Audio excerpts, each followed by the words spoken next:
Populism کا فتنہ۔ ہمارے معاشرے میں جیسے ہی کوئی مشہور یا غیر مشہور شخص ایک چیز سے توبہ کرتا ہے، یا عیسائیت یا الحاد سے کوئی شخص اسلام کی طرف آتا ہے، تو اس شخص کو شعوری لاشعوری طور پر ایک رول ماڈل اور مثالی شخصیت بنا کر پیش کیا جاتا ہے، حتیٰ کہ وہ شخص فتنہ میں پڑ جاتا ہے۔ حالانکہ توبہ کرنے یا اسلام لانے کے بعد اس کو سب سے زیادہ اپنے ایمان، علم اور عمل میں اضافہ کرنے کی ضرورت ہوتی ہے، تاکہ وہ ثابت قدم رہ سکے اور آگے بڑھ سکے۔ لیکن اس کے برعکس وہ لوگوں کو سکھانے لگ جاتا ہے، حالانکہ اسے خود سیکھنے کی ضرورت ہوتی ہے۔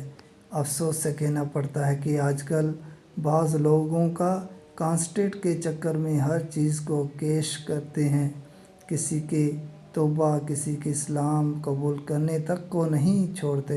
کانسرٹ کے نام پر سب گناہ جو اس نے کیے ہیں، جو لوگوں سے چھپے ہوئے ہیں، اللہ نے پردہ رکھا ہوتا ہے، اسے چاک کر دیتے ہیں اور کانسرٹ کریکٹر مزے لیتے ہوئے مزید اگلواتے ہیں۔ حتیٰ کہ وہ تائب یا نیو مسلم بندہ خود گھبرا جاتا ہے، یا میں نے کیا کارنامہ کر دیا کہ یہ لوگ میرے پیچھے پاگل ہو گئے ہیں اور میں پہلے سے زیادہ مشہور ہو گیا ہوں۔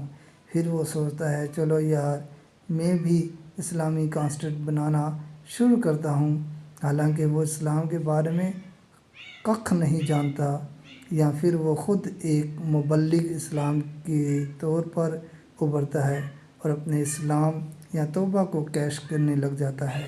بلکہ بعض مساجد و دینی محافل و عملی مساجد میں اس کو بطور مبلغ اسلام الفضیلۃ الشیخ وداع بلایا جاتا ہے، حالانکہ وہ علم سے عاری ہوتا ہے۔